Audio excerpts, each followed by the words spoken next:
हर रोज एक नई कहानी देखने के लिए चैनल को सब्सक्राइब करें और बेल आइकन दबाना ना भूलें। स्वाति एक मनचली लड़की थी जिससे सब काफी परेशान थे। ऐसे ही एक दिन वो अपने रूम में बैठकर फोन चला रही थी।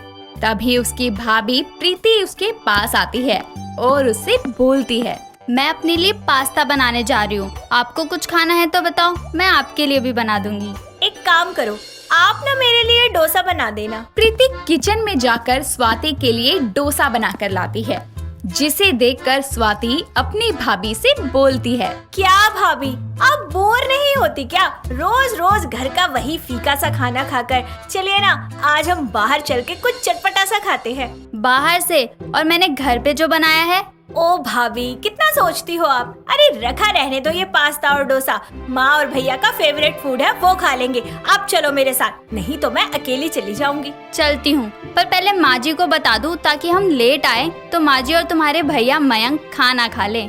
प्रीति अपनी सास कल्पना को बताकर स्वाति के साथ एक रेस्टोरेंट में जाती है। स्वाति रेस्टोरेंट में जाकर मेन्यू कार्ड देखकर सोचने लगती है।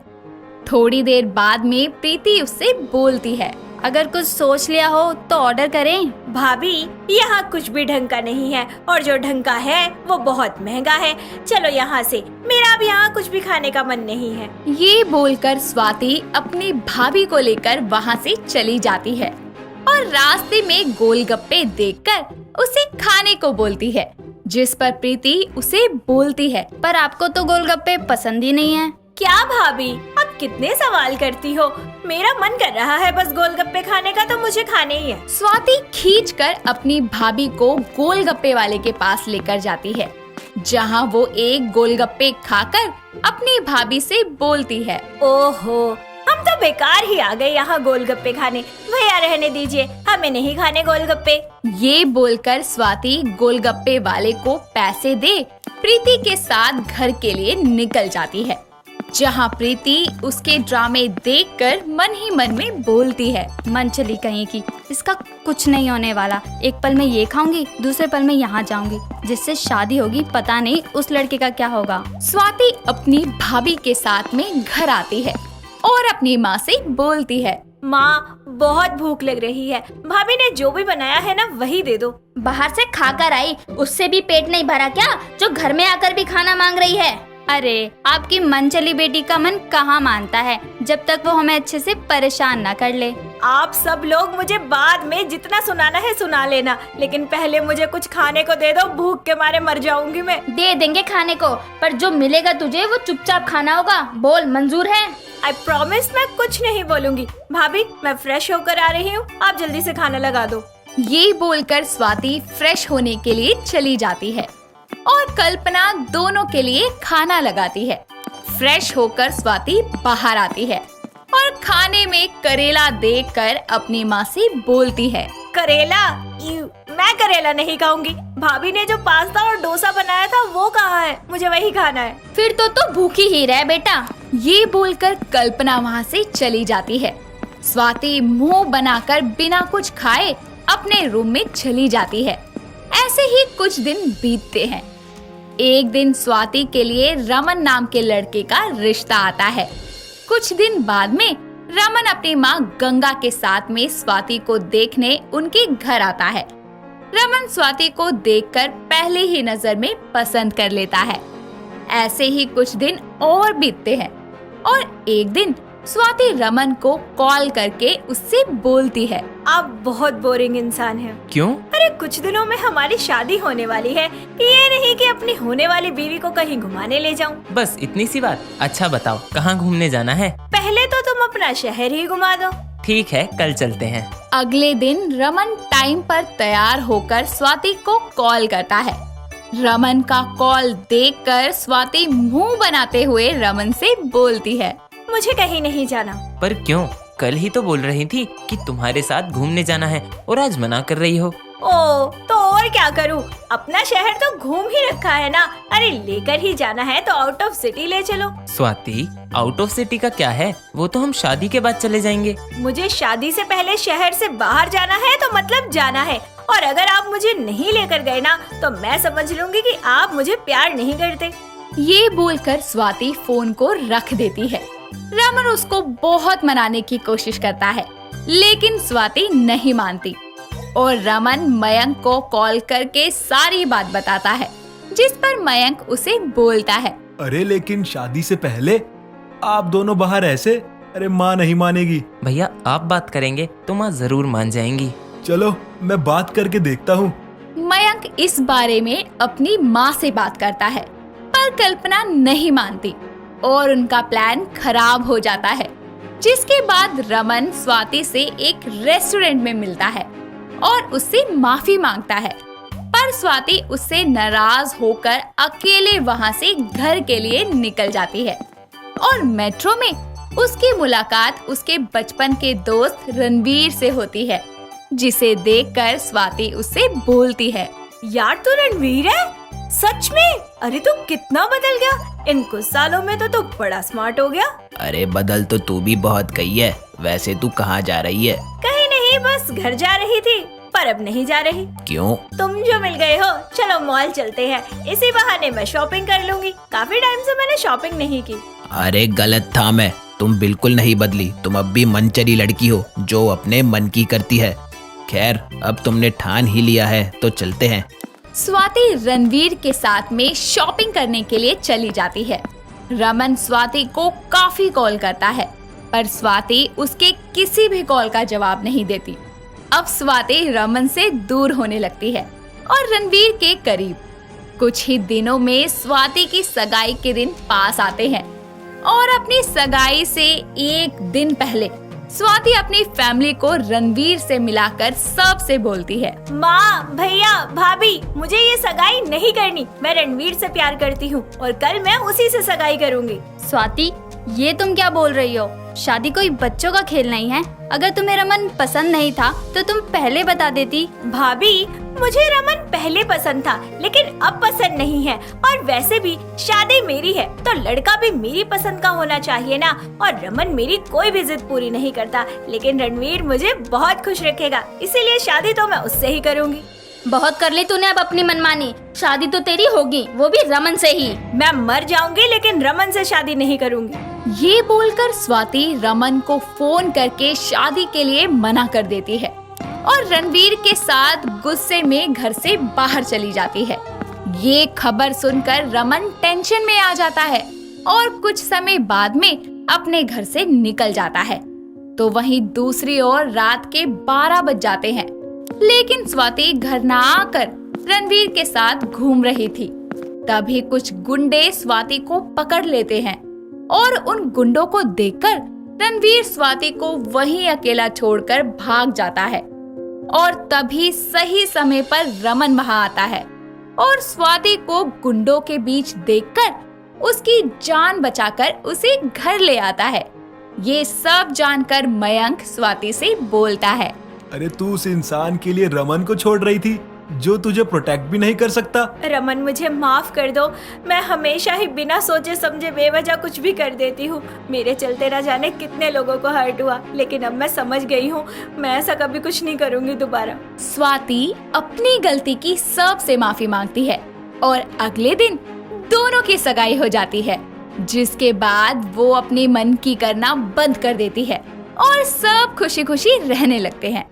काव्या बहुत ही प्यारी और पढ़ी लिखी लड़की थी। वैसे तो वो घर के हर काम में अव्वल थी, पर उसमें बस एक ही कमी थी कि उसकी नाक बहुत ही ज्यादा मोटी थी, जिसके चलते आसपास के सभी लोग उसका खूब मजाक बनाया करते थे। उसके परिवार में उसकी माँ राजेश्वरी और पापा गौतम रहते थे। ऐसे ही एक दिन उसकी मम्मी उसे बाहर से सामान लाने को कहती है। काव्या, जरा बाजार से कुछ सामान ला दे लाडू। नहीं नहीं माँ, मैं नहीं जाऊंगी, आप ही चले जाओ, मैं ना घर का काम कर दूंगी। क्या हुआ बेटा, तू ऐसे मना क्यों कर रही है? माँ, मैं क्या करूँ, आप ही बताओ ना। मैं जहाँ भी जाती हूँ ना, सब मेरी मोटी नाक को देखकर मेरा मजाक बनाते हैं। मुझसे ये सब बर्दाश्त नहीं होता। पर क्यों मेरे बच्चे, लोग तेरा मजाक क्यों बनाएंगे? क्योंकि माँ, मेरी नाक बहुत मोटी है, मैं नहीं जाऊंगी बाहर। बेटा, ऐसे थोड़ी ना होता है। अगर कोई कुछ बोले तो उसकी वजह से तू बाहर जाना छोड़ देगी। माँ, आप समझते क्यों नहीं है? बाहर जाऊंगी तो फिर से वही सब सुनना पड़ेगा। बच्चे, तू फिक्र मत कर, सब ठीक हो जाएगा। तुझे अपनी माँ पर भरोसा है ना? ठीक है, मुझे आप पर पूरा भरोसा है। ऐसे ही वक्त बीतता रहता है।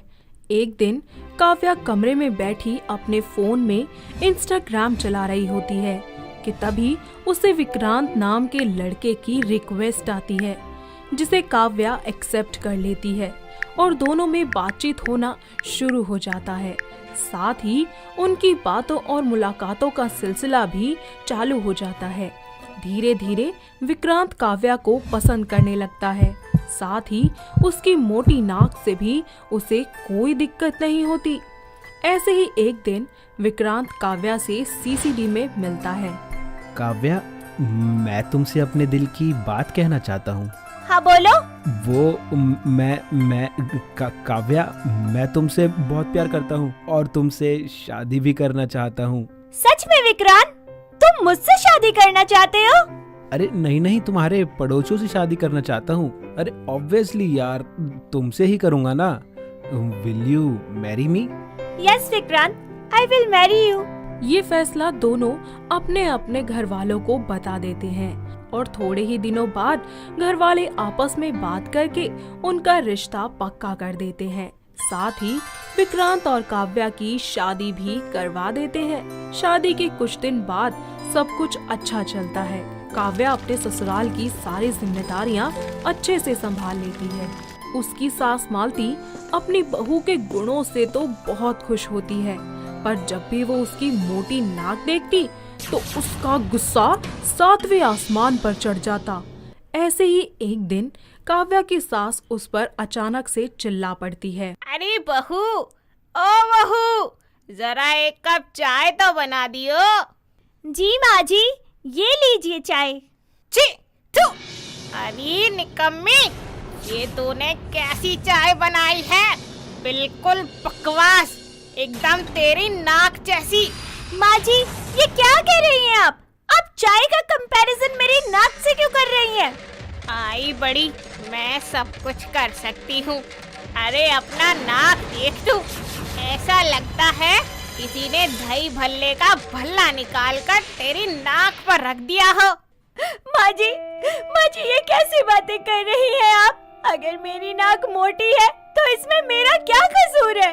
अरे और नहीं तो क्या हमारा है? तू जहाँ भी जाती है बस मेरी और मेरे बेटे की बेइज्जती करवाती रहती है। माँ जी, ऐसा कुछ नहीं है, आप तो मेरी अपनी है, कम से कम आप तो ऐसा मत कहो। चुप कर, पकोड़े जैसी नाक वाली, जा यहाँ से, सारा मूड खराब कर दिया। काव्या रोती हुई अपने कमरे में चली जाती है। शाम को जब विक्रांत ऑफिस से आता है और काव्या को उदास देखता है तो उससे पूछता है, काव्या, क्या हुआ तुम्हें और तुम इतनी उदास क्यों हो? किसी ने तुमसे कुछ कहा क्या? कुछ भी नहीं विक्रांत, बस ऐसे ही थोड़ी सी परेशान थी। तुम सच बताओगी मुझे या मैं फिर माँ से जाकर पूछूं कि यहाँ पर आखिर हुआ क्या है? अरे नहीं, आप माँ जी से मत पूछिए, मैं बताती हूँ। काव्या दुखी मन भाव से विक्रांत को सारी बात बताती है।